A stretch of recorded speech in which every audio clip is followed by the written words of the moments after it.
Well, a big hello and good afternoon, and welcome to today's event, Injury and Claims Management in Focus. We have a fantastic panel here with us today, and I look so forward to introducing them to you shortly. Before we do get there though, hello, my name is Candy Hertz. I'm so happy to be a panelist today, helping out host this incredible event. Before we do get started though, I would love to acknowledge the land on which we are having this wonderful event here today. I would like to acknowledge the Wurundjeri people of the Kulin Nation and pay my respects to elders past, present, future and emerging. I would also love to extend that respect all the way through to spiritual and cultural leaders as well. As you know, there is so much complexity that surrounds workers' compensation claims, injury management and return to work programs.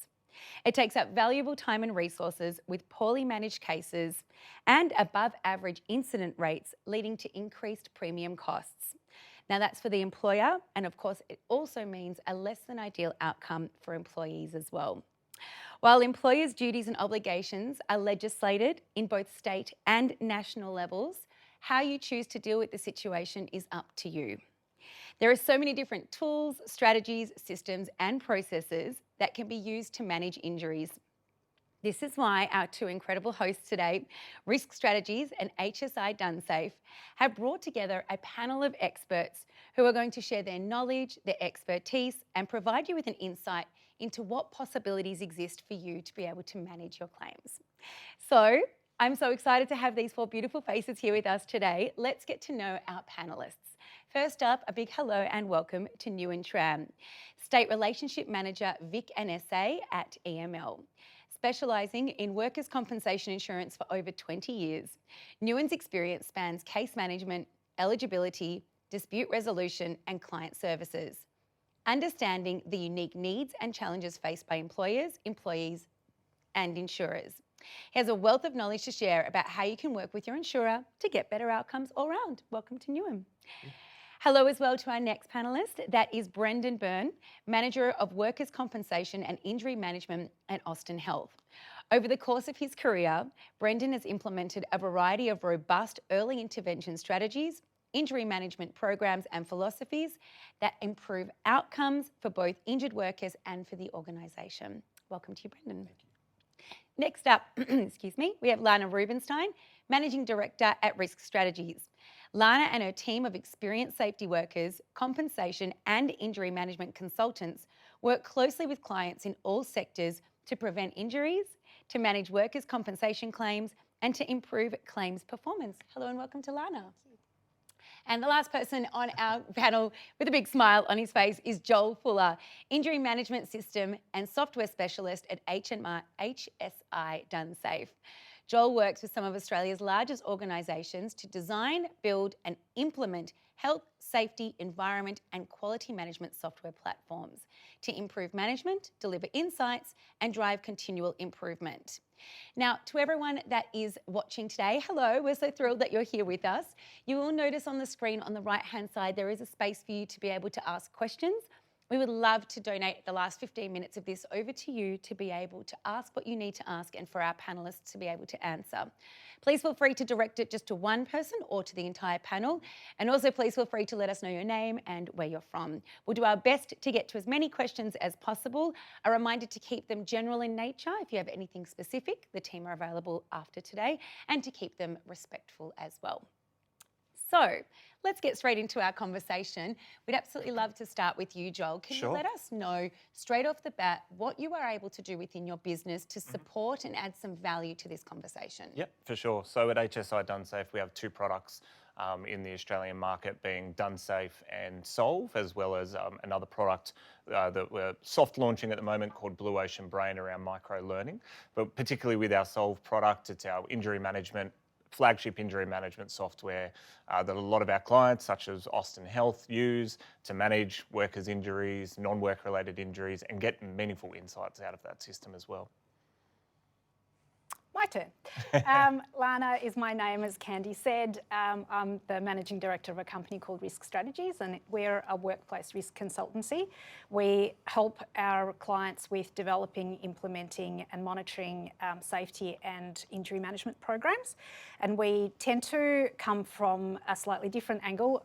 For all my curses. I used to be an occupational therapist once upon a time, and the team that works in the space of claims and injury management are all allied health professionals who have also spent time working either within the employer or occupational rehabilitation or within the insurer. So we have quite a unique understanding of not only how does the process work and how should it work, but also from a clinical perspective are able to understand what combinations of things work best.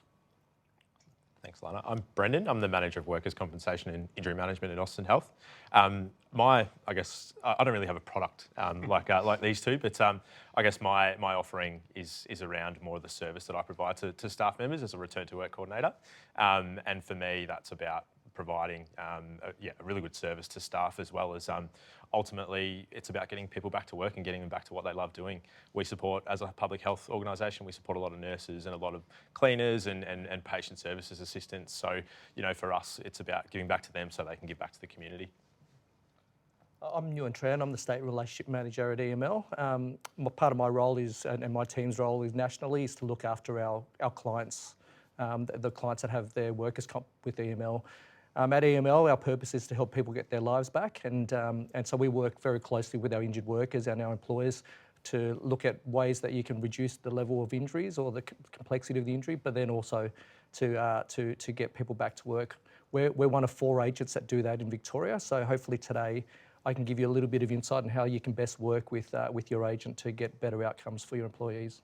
Fantastic. Well, welcome again to everyone, and hopefully that gives everyone a great insight into what position you all play within this game that we're talking about today.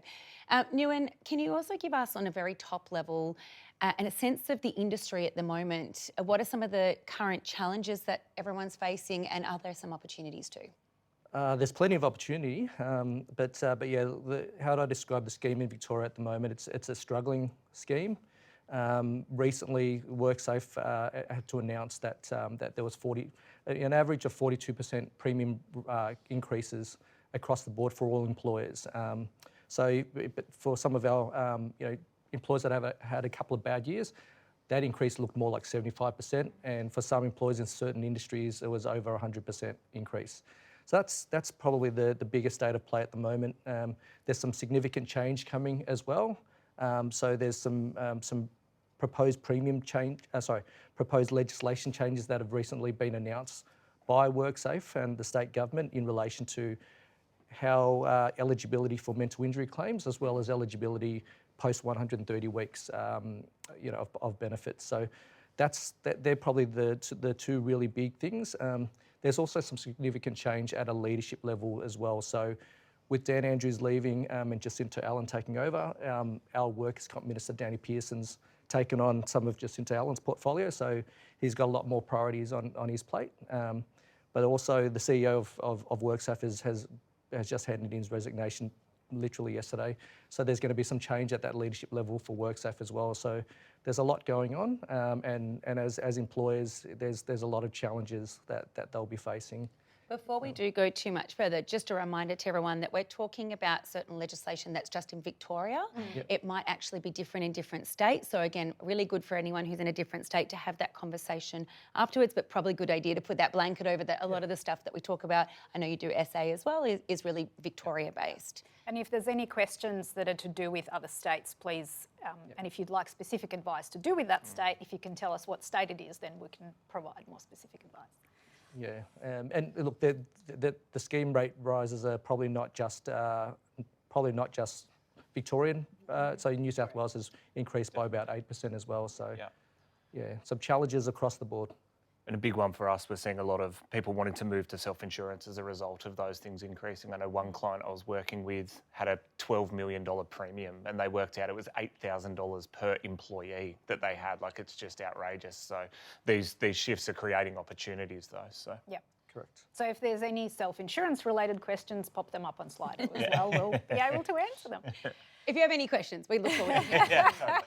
Lana, there are some other challenges that I know you've noticed as well. Can you share them with us? Yeah, I think the difficulty of the costs obviously makes a massive difference. The minute, I spoke to a client not long ago who said the amount of money that we're going to have to pay for the premium, that's more than we expected. We're going to have to make $8 million worth of sales, and they are selling bread. So it's not that easy to make that money in order to fund just what they owe at this point in time. So it obviously, unfortunately, then means that they're more reluctant to spend money on preventative strategies, which then means they're injuring more workers, which means it's a snowball effect that unfortunately is where they find themselves. And I don't know if that's resonating. Yeah, very much so, Lana.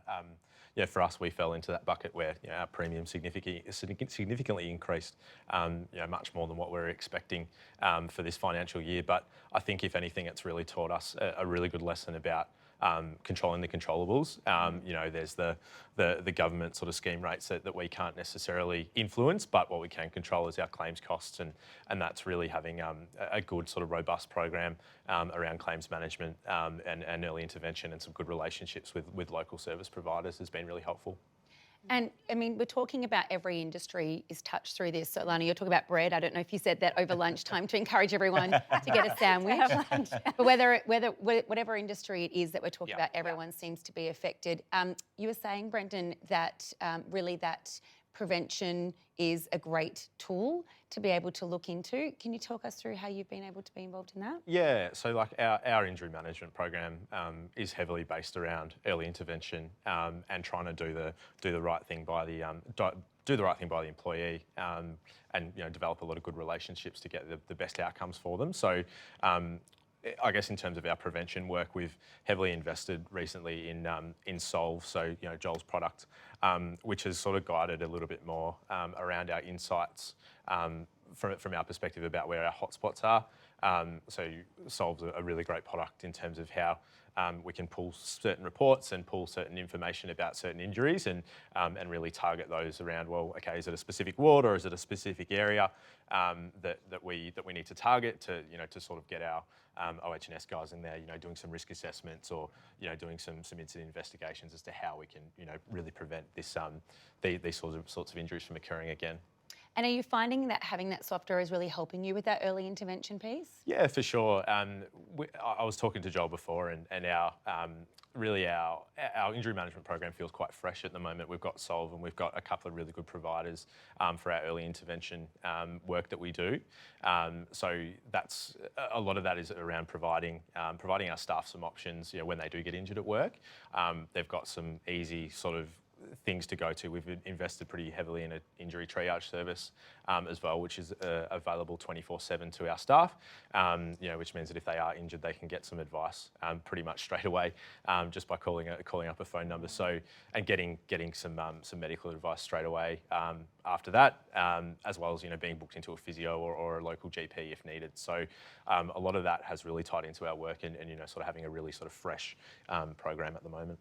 So can you continue with that conversation then about how you can use some technology to help with the early definitely. It's something we speak to a lot of our clients about, is how they can actually gather a lot of that information and then use that information as well. So, I mean, I've been working on the Solve product now for around 6 years, and I feel 6 years ago, people would come to me and say, we want to improve efficiencies. It's taking too much time to manage injuries from an admin point of view. That was the original driver. But now it's people like when Brendan came to me and said, look, that's one part of it, but we also need to be like, how do we invest the time that we do have in the right areas? And I think the only way to really do that is to become a data-rich organisation. And you can really only do that with having good systems that are capturing the right data for you, which is really important. Do you have some interesting data information about specifically that early intervention? Yeah, we do. So recently within the Solve platform, we've brought in some new early intervention areas where people can capture the sort of costs and stuff that are associated with that. Because I'm not sure if you see this at Austin, Brendan, but one of the big ones, or new and with some of your other clients, but one thing we often see is people have these difficult conversations with leadership. They're asking for funding when it's already costing more in workers' comp premiums, and how do we get that money? So you really need to be able to prove that return on investment. So being able to say, look, we brought in our early intervention program. Yes, we now spend up to $1,000 or whatever it may be discretionary on this worker seeking physiotherapy treatment or whatever it may be. But our overall average claims costs have come down as a result of spending that money. Yep. And being able to demonstrate that. We can all talk injury management until the cows come home, but I think once we move up that senior management line and getting to the exec level, they want to see dollars and cents. Yep. And being able to prove return on investment is incredibly important. And that data is music to safety professionals' ears, because when what we do very often for our clients is reporting to the board or the execs, who are ultimately the duty holders under the safety legislation, what they're expected to be doing is identifying hazards, risk assessing them and controlling them. Guess how we find out where the hazards are? This data, because we may do an audit and say, well, it looks like you've got some plant and you've got some manual handling and you've got some chemicals and whatever it might be, but which one of these do we throw resources at first? And if we've got data to demonstrate that some of them are actually hurting people, all of a sudden there's priorities in the right place. Definitely. And then, sorry, if you don't have the technology available to you, Lana, then what are some of the other strategies and initiatives that you can put in place to help with this early intervention? So I think, and we chatted about this before the webinar, but a couple of things that I find really, really helpful is that there needs to be a process of thinking and determining what will we do should there be an injury, whether it's a work-related injury, which is actually easier to manage, believe it or not, if it's as opposed to a non-work-related injury, which there is no legislation for, so therefore how long's a piece of string? Now, some of our clients basically say, come back when you're fully fit for your pre-injury work. But some say, well, actually, I'm very happy to support you through this process, but what does that look like? And having that process in place prior to any of that happening, and in fact communicating it to the workers prior to any of this happening, just sets everybody at a level where everyone knows what's going on, what the expectations are, it's all very clear, it's easier to comply with, et cetera, et cetera. So that's one of the very core things that I think, and even injured worker packs. I mean, all self-insurers have them, and pretty much no non-self-insurers have them unless there's specific resources within the team who have done it before and have seen it work really well. So, that I find that really, really helpful. And the other thing we talked about, which Brendan, you touched on before, is having that, everyone's got an EAP program or employee assistance program for mental health for their workers. Pretty much no one has one for physical injuries. It's a similar situation. You have agreements with physios or exercise physiologists or whoever, so that people have that support available to them for work-related or non-work-related injuries. And all of a sudden, you capture some stats, you look at the outcome, all of a sudden your claims aren't costing you as much. So it's a win-win situation.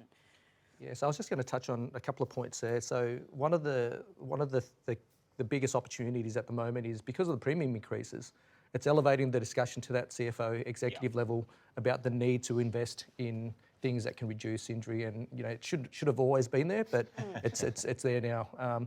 And so I think we've talked about data and stuff. That there is a lot of stuff that that our employers get off Solve platforms, but speak to your agent about getting data around the injuries that are occurring and what's costing you the most money. So it's not always as obvious, because you'll see 4 or 5 claims in a certain area and you think that's the problem. Whereas it could be 1 or 2 mental injury claims that are driving all of your costs. So what are you doing about that? Yeah. So just working with your agent to get that data, and then looking at ways that you can sort of use that data to have that discussion at that executive level to get that investment is really important. And the incident data, not just injury data within Solve or DoneSafe, is equally as important, because you're getting your near misses as well as your injured. Yeah. I think just one quick little anecdote. We had a client who always said all of our incidents are slips, trips and falls. That's definitely what it is. And then once they'd implemented a system where they could actually start to track these things and it was easy for people to report things, they found out that it was burns. That's actually what they had, but they were not as significant, so they weren't leading to high costs of claims, but that was something that they needed to address because it was a risk that they weren't controlling because they were not aware of it. So then if we're talking about incidents at any time throughout the process, Nguyen, there has to be a great way for companies to be able to work really well with their insurance to help manage that through, to make sure that it's as efficient as possible and we're getting employees back to work. What's some tips on that? Yeah, I think just working really closely in partnership with your clients is really important. So that starts from everything from setting some really clear service expectations on, what information you as a client need and how regularly you need it. So, good example is some of our clients need to report up the line around cost, around performance, and how often is that? What reporting does that look like that we need to provide so that you've got all that information so that you can have that discussion?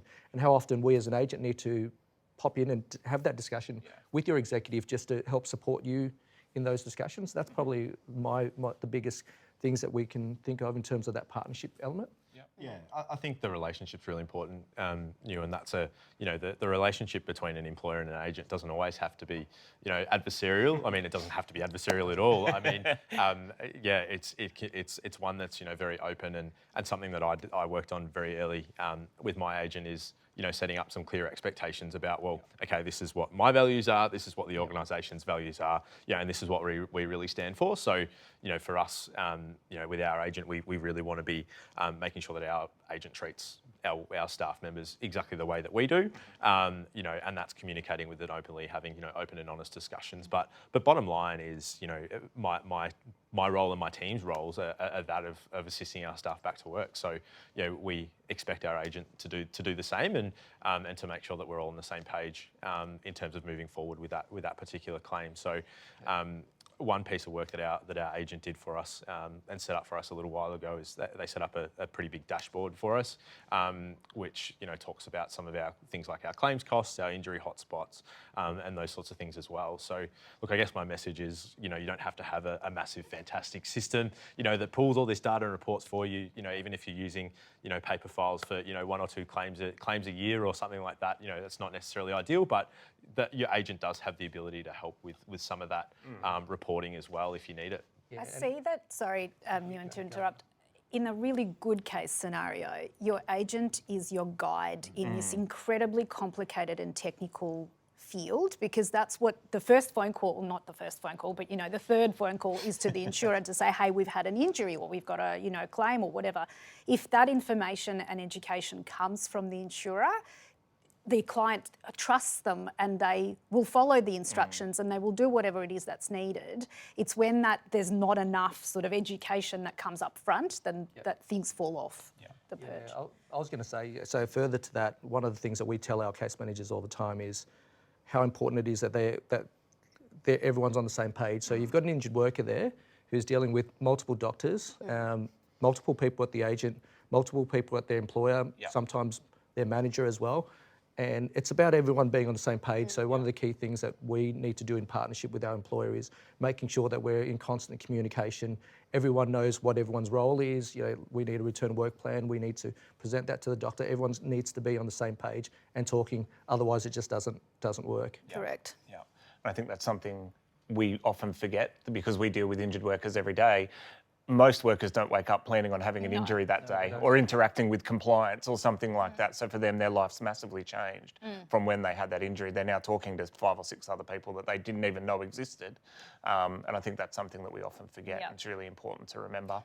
Yeah, and from a perspective of a service provider in this field to clients, and a lot of our clients are mid-sized organisations who just don't have resources. It's normally with either HR or safety or payroll officer, whoever's ending up dealing with the claim.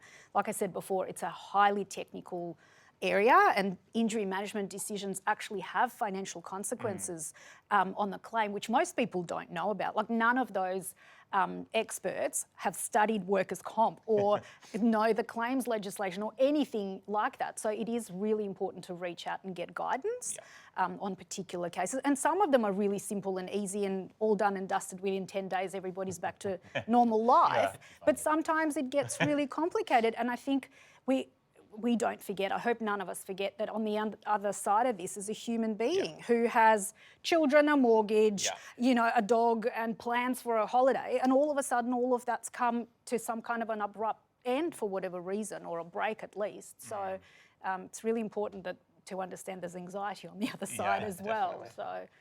Yeah. And it seems like this topic is one that you're all quite passionate about. It obviously can be a bit of a stumbling block if that good relationship doesn't exist with your agent. So sharing values, having good communication. Are there any other tips that you can give anyone to make sure that there is this great line of communication and a good relationship? I think utilising the services as well that your agent offers. our agent offers a pretty good mobile case management program. So, if we are struggling to get in front of a doctor, or, my team might have meetings, that we can only, we might only be able to dial into a doctor's appointment, but, someone from our agent might be able to jump out there and get in front of a doctor or something like that. They're generally really involved with that. So, I guess a quick referral and identifying those barriers nice and early, and just really being on that same page, really nice and early to get the person back to what they'll love doing. I mean, like I said before, we look after nurses and and cleaners and a whole host of different sort of people that run a hospital.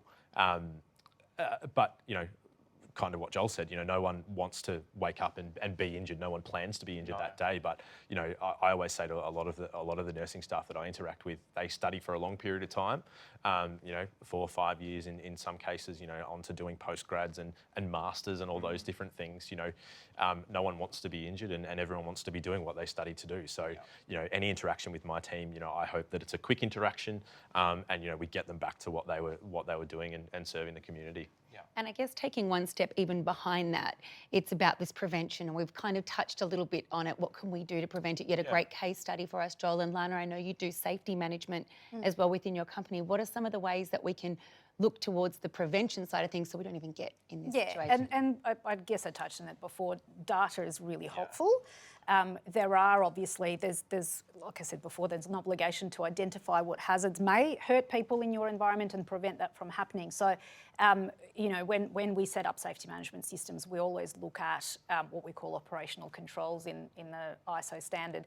It is really about determining what can go wrong and what have we got in place to control it and whether that's adequate or not. So we look at the residual risk levels to see, if we've got this, and some things are really highly prescribed, so work at height and confined space. There's really firm programs around how to do that well. Manual handling is hard to manage. Like you ask anyone with manual handling issues in their working environment, it is really hard to risk assess, to control, to, other than obviously automating the whole thing, which in your case is entirely impossible. There is going to be exposure. So then being sort of thinking outside the square and looking at your injury data to see how people do get injured.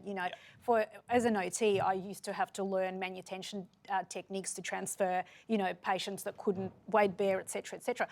To this day, I don't know if that was an effective or a less effective methodology of, hazard management. So looking at what could have gone wrong or has gone wrong actually informs your choices of controls and also gives you the opportunity to evaluate that what you've put in place is in fact delivering the outcome that you're looking for. Can I put you on the spot there a little bit? Sure, go for it. Love it. The psychosocial legislation that's coming in, every other state's got it or has it planned. What can employers do? So again, and all of you know how strongly I feel about this, but it's a hazard like any other. So you start with hazard identification. Now, for different organisations, that would look completely differently. And with different clients, we've done very different things. So for instance, for some of our clients, we run quite comprehensive surveys because that's a form of identifying what kinds of things people are finding need attention. In other instances, it's very much report dependent. So it's a small team, different programs work for different places. And then doing what we call a risk workshop, invalidating the findings of what you think is the issue. Because you actually have to talk to people to understand, did we get it right or wrong? There are then obviously controls that you can determine following what you've identified the issues to be. And we actually generally work with org psychologists to actually roll out those training sessions and whatever it might be that you're delivering. One of my clients had sent the entire HR team on a mental health first aid training session. Now, that's a wonderful initiative if they were all in the same site, but they're a multi-site business. So you won't know. The HR team doesn't actually get to the site. So how do they know what's actually happening on the site? So it all has to be reflective of the business needs, I suppose.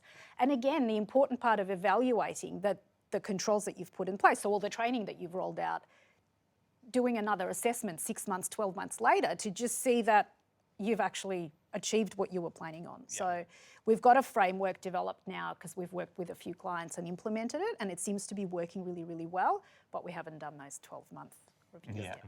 But I think continual improvements important, not just in psychosocial hazard identification and risk identification and management, but just overall, right? It's something we need to be doing consistently to make sure that we're getting the best outcomes, make sure we're identifying where our incidents are.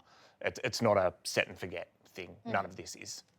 So bringing it back to prevention again, there is still so much we can discuss with that when it comes to the data that you have access to. Yeah. What are you finding is the trend at the moment? Yeah, so look, I'm working with a range of clients at the moment that are picking up on different things that are impacting in their industry. So one is, say, particularly in the retail space, I'm really unfortunate, but it's really common where customer aggression is really on the rise. So people are wanting to track and manage that.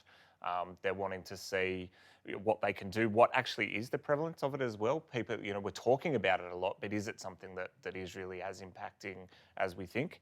I've seen clients manage effectiveness of OC rehab partners through our system as well. Engaging with them early in the claim, whilst the claims costs might spike. Overall, are your durations better and claims costs better? I've seen lots of different examples of people managing different things and different ideas in the platform. And what are some of the stuff that you guys have been able to put in place for this too? Look, in terms of, your prevention work, for me, it's more about, controlling the controllables. So, things that you can control. You might not necessarily be able to control, what's going on with the government, in terms of putting up your premium and scheme rates and all those sorts of things. But, lowering your claims cost is something that you can, have a bit of an influence over. So, for me, a lot of the work that I've done is really about reducing that duration, as Joel said. So, that's getting onto mobile case management programs really early. That's getting onto OC rehab really early to try and reduce that compensation element. It might shift, it might put up your medical like and other expenses, but at the end of the day, hopefully your claims estimates have enough time to react down the other way, so that ultimately you're looking at a better return to work outcome rather than having someone on compensation for long periods of time. Ewan, I feel like you might have some ideas on how to do this best.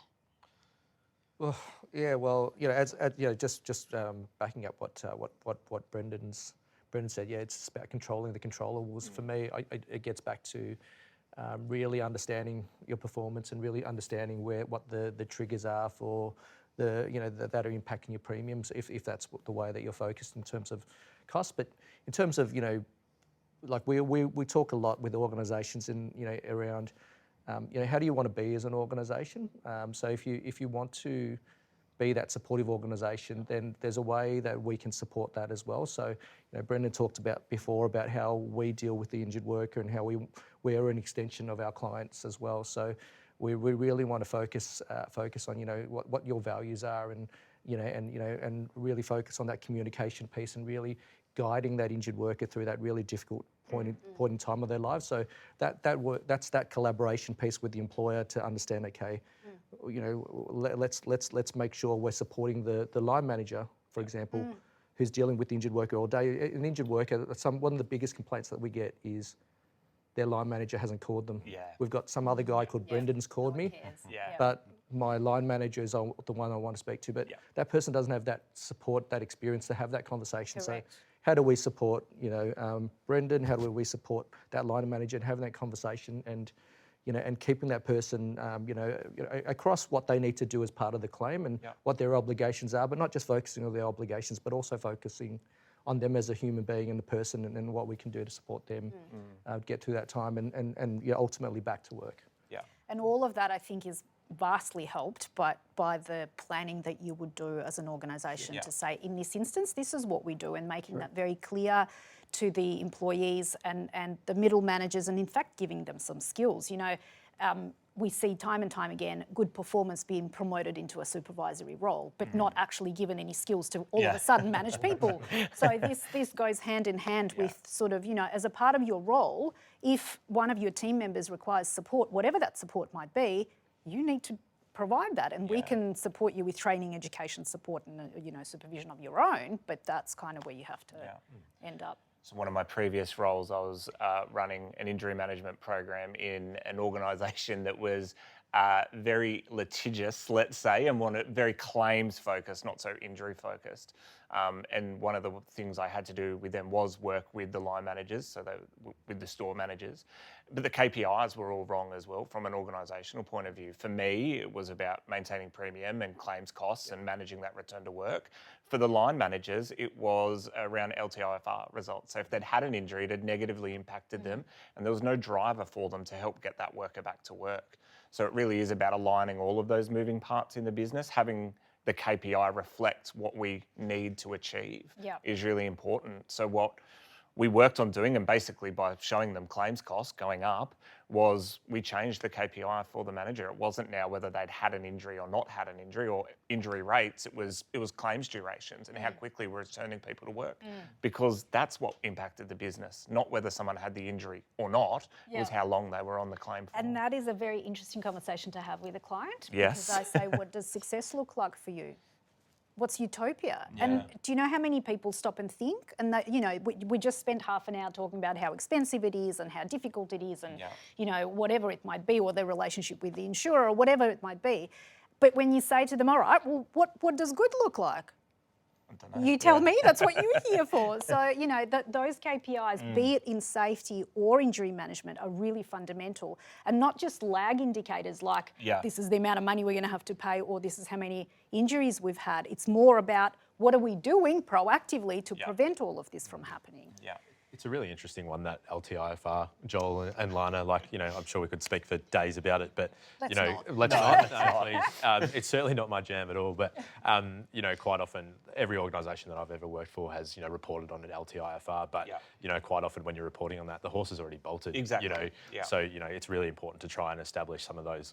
You know, you've got your lag versus your lead indicators, and you know, establish some things that are really worth measuring, and that might be, you know, some risk assessment activity, you know, which can really sort of guide your, you know, guide your program and guide your, you know, your prevention and your injury prevention work. Yeah, we've worked with clients bringing in like an NPS score on injury management teams. How well did you feel supported by you know, Really? would you want to have an injury again? Not quite, but you know, like, you know, if you know, was the services that we provided useful for you, and did you feel supported in your return to work? And that was the KPI that's then passed on to the IM teams. Yeah, Absolutely brilliant. Well, we are about to take some questions from our fabulous audience. So we do want to encourage you to please submit questions via the question box on the side. We're very happy for you to ask them anonymously, or if you'd like to say where you're from and your name, we'd love to answer it very personally as well. Of course, general in nature is what we're looking for. But before we do get to your questions, I do have one more topic to cover off with our team. We've spoken so much about what's happening right now and what's happened in the past. Let's project and look forward to the future, things that are innovative, like the NPS score, being able to really look at things with a different lens. You and I know EMI are investing a lot in new technology and innovations. What can we look forward to in the future? Okay, well, with our investment and with our so part of the EML group, we've got a EML Mutual, which is the mutual element of our company, where we're required to, by our constitution, to invest money back into our client base, and that goes into things such as new systems. You know, we've got sort of safety management systems. We've got you know, learning management platforms that we actually provide to some of our smaller clients free of cost.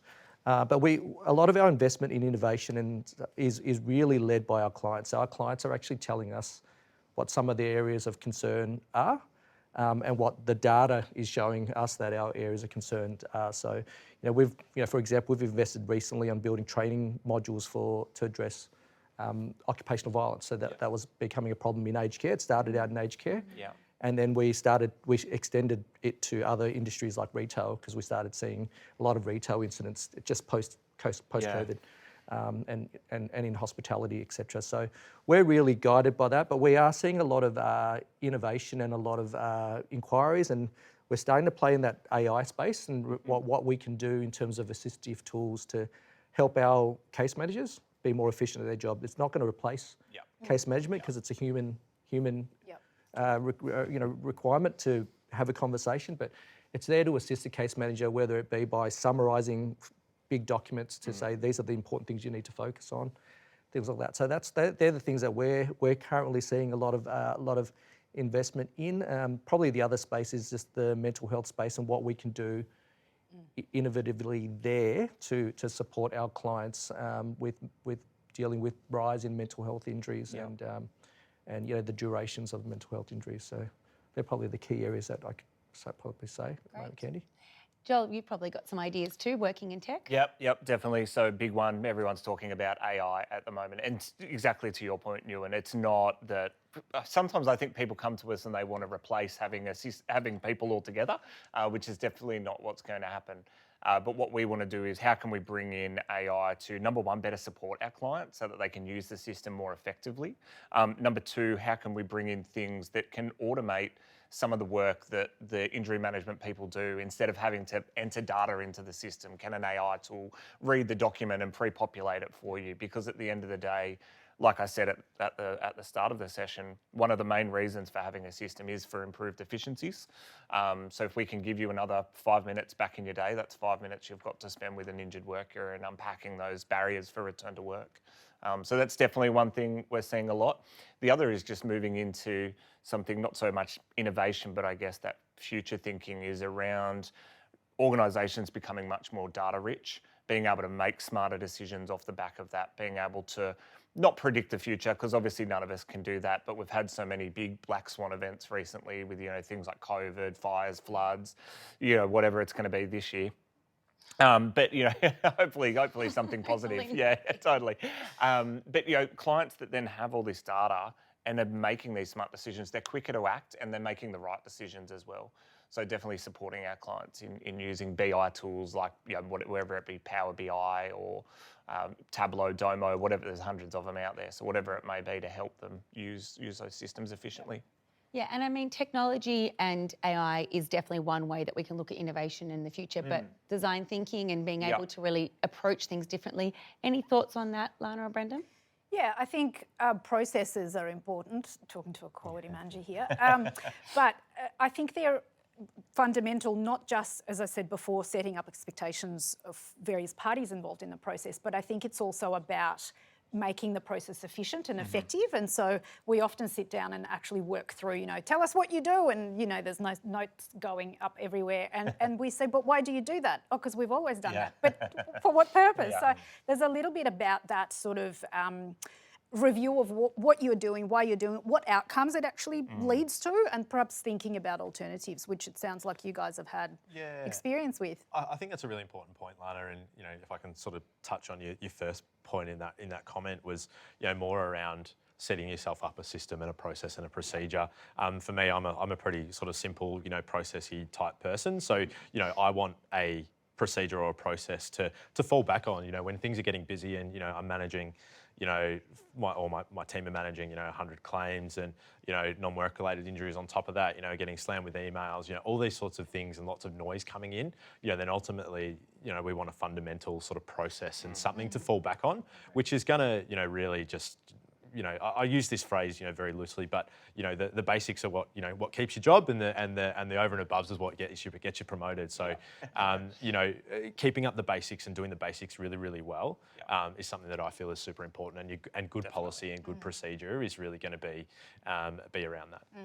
And our consultants actually use Solve because it helps them, and I cannot underestimate the value of someone going on leave and the tasks are all in there and it's all, I think talking about efficiency and effectiveness and consistency of approach, it does help from that perspective and firsthand. Yeah. Well, thank you so much to our panel for answering all the questions so far so fabulously. But we are going to turn it over to you now. We'd love to know the questions that you have, what you have. If it's for an individual or for the whole panel, please let us know. You're welcome to ask anonymously or with your name. I'm going to make a blanket apology and say that I do have some questions to read, but they are very small on the screen, so I will do my best. So from Joe from Newcare, do you think WorkSafe Victoria will ever consider some of the successful scheme initiatives from other states, such as host employment and work trials, to assist employers and injured workers in getting back to work sooner? Thank you so much. Joe, who would like to start with this? Oh, that's a Ewan question. It's a WorkSafe question, really. Yeah. I do, and I've been in the scheme all my adult life. Do think regulators as a whole probably a little bit reluctant to be at the forefront of innovation, if that I can sort of put that politically correctly. But what we are seeing with WorkSafe is that they are, and we've seen it with some of our own innovations where we've been given a lot of opportunity, a lot of license from WorkSafe to invest in different things. So such as mobile case management, Brendan. So we introduced that into Victoria, and we've expanded that in Victoria, and we've invested money into that, and WorkSafe has seen the success of that, and then applied it across the agents. And I think we're seeing a lot of that where all of the different agents are running their own pilot programs and different innovations. We're not creating the new iPhone here. Quite a lot of the time, it's stuff that's been done in another scheme or in self-insurance that just needs to be implemented within and be fit for purpose in Victoria. So, and we're WorkSafe supporting that, and then looking at an opportunity to then say, okay, this will probably work across the board. So yeah, we're seeing a lot of that at the moment. Fantastic. Anyone want to add anything? Nope. Let's move on to our next question. This one's specifically for you, Brendan. You've been soloed out. Do you find it difficult engaging with some parts of the business in getting your injured workers back into suitable duties? And if so, how do you and your team work to overcome this barrier? Yeah, great question, and thanks for that question. Yeah, look, for me, it's about education. I mean, and what can we do to support that that particular manager or that part of the business? I mentioned before that working in public health, for us it's about our 3 campuses and our 3 hospitals. So our line managers and some areas of the business have a lot more important things to focus on than workers' comp and getting people back to suitable duties. So we try and make it easy for that particular part of the organisation. So we want our nurse unit managers to be focusing on managing a ward or managing a unit. So, for us, it's about trying to make it easy for that particular manager and helping them come up with ideas about, well, okay, how can we actually, how can we support you, line manager, in terms of getting this person back to work? So is that about, okay, putting forward some ideas around suitable duties, or is that more about education as to why it's important to get this person back to work? And, to be honest, something that hasn't really worked for me over the years is more around, talking about the organisation's costs. A line manager may not necessarily care about how much it's going to cost the organisation. All they want to know is what's it mean for me and what's it mean for my ward. So, exactly. Yeah. So, educating about, well, you're either going to be having this person, at home doing nothing and getting paid to do nothing, or you may as well have them in and do a couple of audits, or you may as well come in and get them to come in and do some observations on a patient for a few hours. So presenting them with a few options is really, really helpful and something that's worked for me. One of the things we've done before, and it always works in self-insurance because for some reason it's easier, is actually trying to allocate costs to the cost centres and to as far as the wards or the business units, or and then all of a sudden, because that becomes a KPI for a manager, that this cost doesn't go up or that it goes down or whatever it might be, it's a much easier conversation to say, see that KPI, exactly. And you guys do a lot of work in that, don't you? We do, So we work with a range of self-insurers, and it's always one of the big ones. They always need the cost centres allocated against the claim so that they can do exactly that.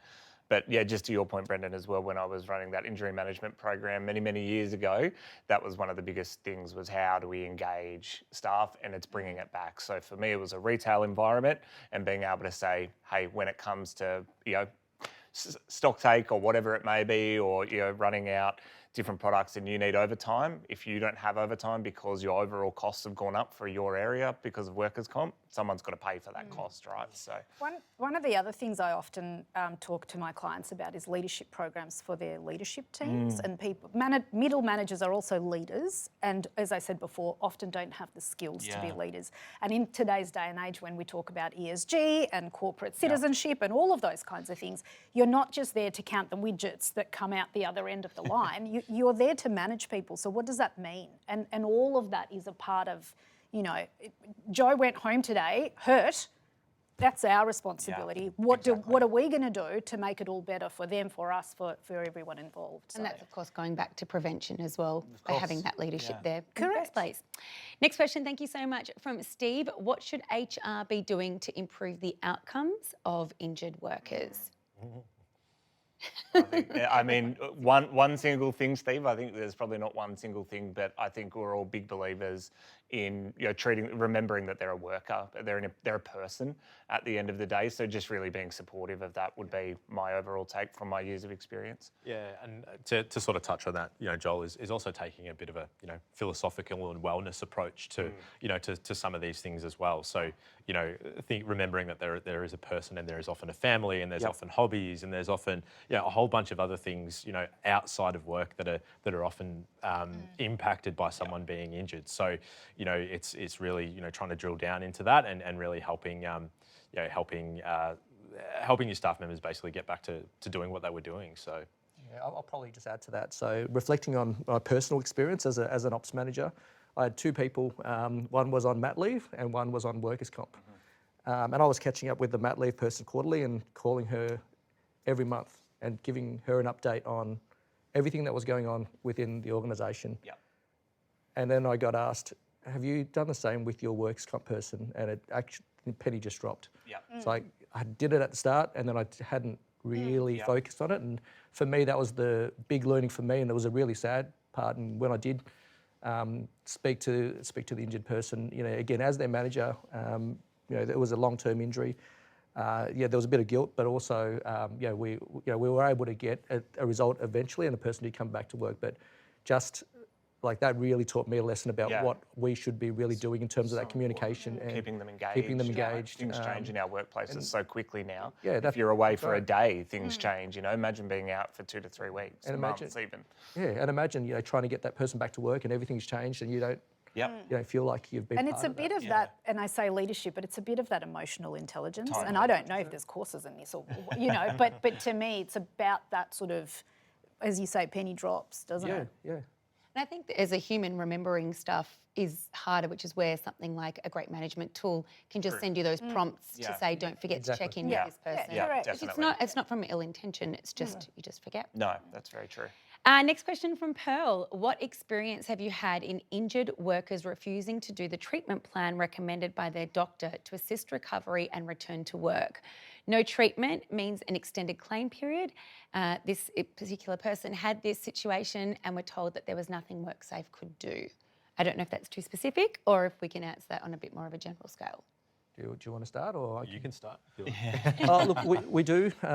It is one of the I'll call out treatment, but I'll also call out things like surgery and compliance with treatment. When I say compliance, it's probably a strong word, but just following the treatment plan or following the gym program, things like that. It's really hard because there isn't any tools that agents or employers can use to say you are obligated to have the surgery or you are obligated to go to this doctor or seek this assistance. It's a really, really tricky one. So, I mean, the answer is for me, look, there isn't a clear answer. There isn't a silver bullet for it. But I guess for us, it's where some of the additional skills and support comes in for our case managers in having that difficult conversation, whether it be, one of our clinical advisors speaking to the treater about looking at what strategies we can do to encourage the worker down a certain path, or having our mobile case managers having that face-to-face conversation to say, look, this is actually the impact, or this is, the claim's not finite. So what are you doing to make sure that you've got,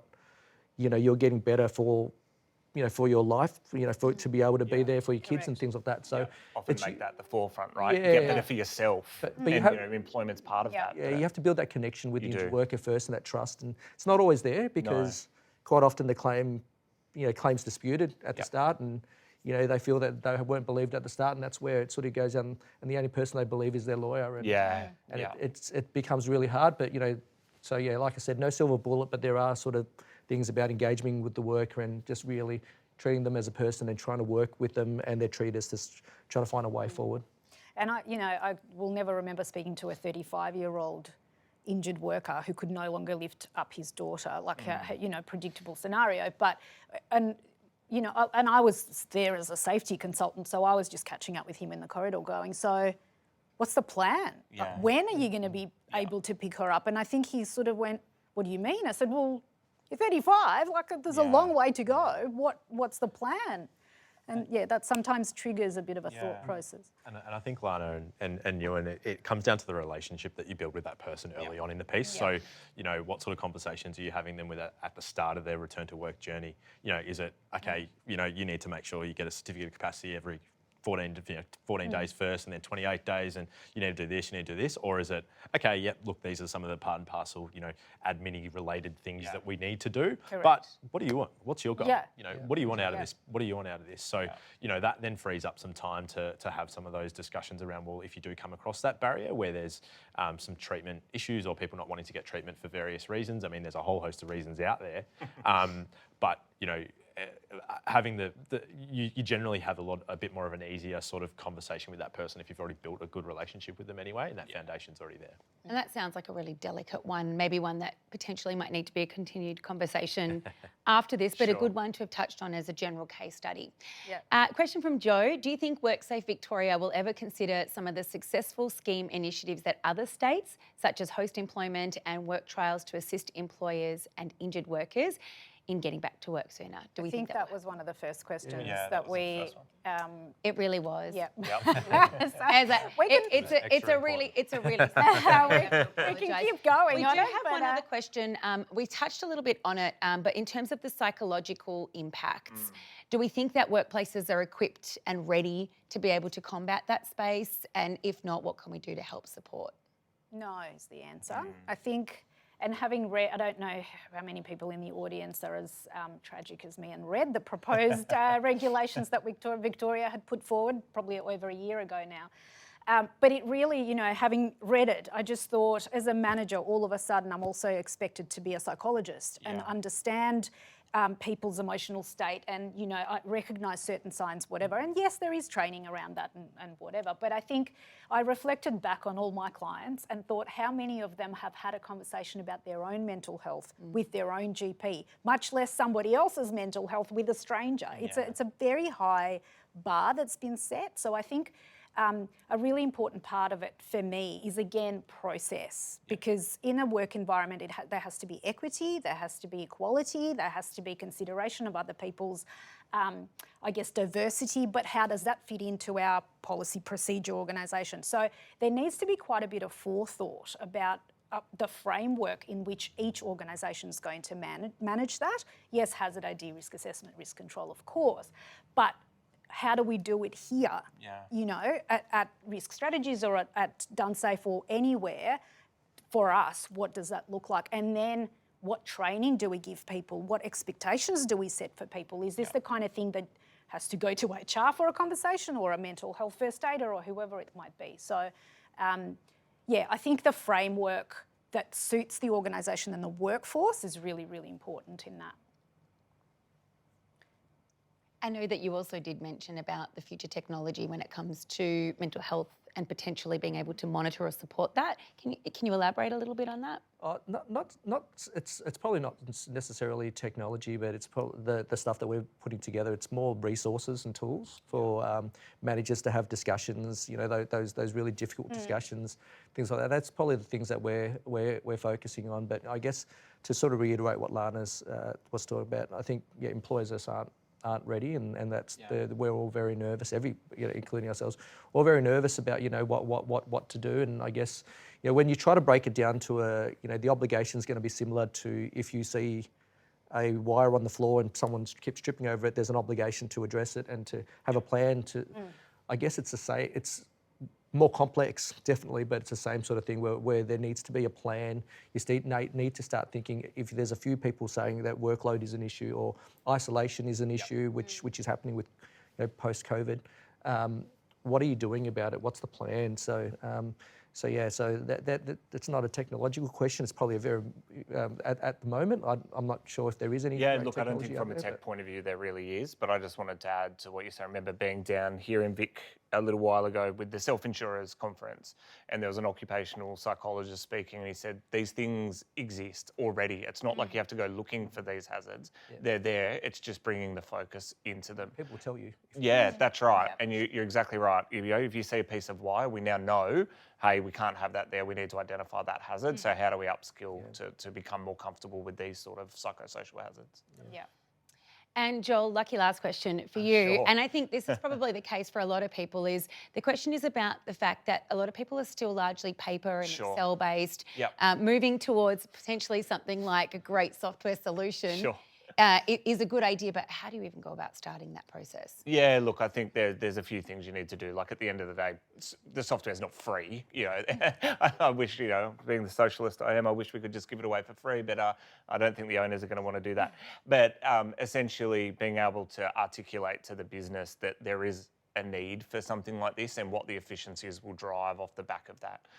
So being able to really hone in on what the business is focusing in on and how you can then tie your overall business case into that, I think is really important. Speak with some of our existing clients as well, and you know what things they've done to help get things over the line. I think that's really important as well. I think software is a way of recording things. Yeah. Sorry, no disrespect. No, I agree. Yeah. But then you need to understand for what purpose. Yep. So what does that success look like? Yep, you What are need you a trying to framework as achieve? well. And then software is That's right. awesome to It deliver the ties it value together. associated with your success. Exactly right. Yeah. Yep, Any, no, as I couldn't said agree to all more. my team members, any audit's too expensive. A safe management, you know, people going home safely, no price on that. Yeah. So. Joel, you mentioned before about speaking to other clients. Yep. That networking and speaking to like people within the industry is so important. There's no such thing as competition when it comes to safety No. Yeah. and return to work performance. We're all in it together, and I think that's, you know, get involved in networks, going to events and talking to others that have Exactly. implemented things. That really helps with that business case as well, because someone's already done it. Yep, It's not just exactly a- right. Yep. And Ewan, that's a perfect way for us to end, about creating environments like this one today to continue the conversation, to network, to discuss other ways that solutions can present themselves. Whilst we did discuss at the start that, yeah, there's some challenges, especially with the legislation at the moment, there are some great working solutions that I think we've covered off today. So thank you so much to the two incredible hosts that put today on, to Lana from Risk Strategies and of course to Joel from HSI DoneSafe. Thank you very much for bringing us together, for starting this conversation. We'd love you to continue the conversation, to please get in touch with any of our panellists if there's anything else that you'd like to discuss off the back of today. We also will be sending out a survey. We'd love to hear from you, some feedback about what you got out of today as well. And thank you so much once again for joining us. And thank you so much to our incredible panel today, to Joel, Lana, Brendan and Ewan. Have a beautiful day and good luck in this space. Thanks. Thank you. Thanks everyone.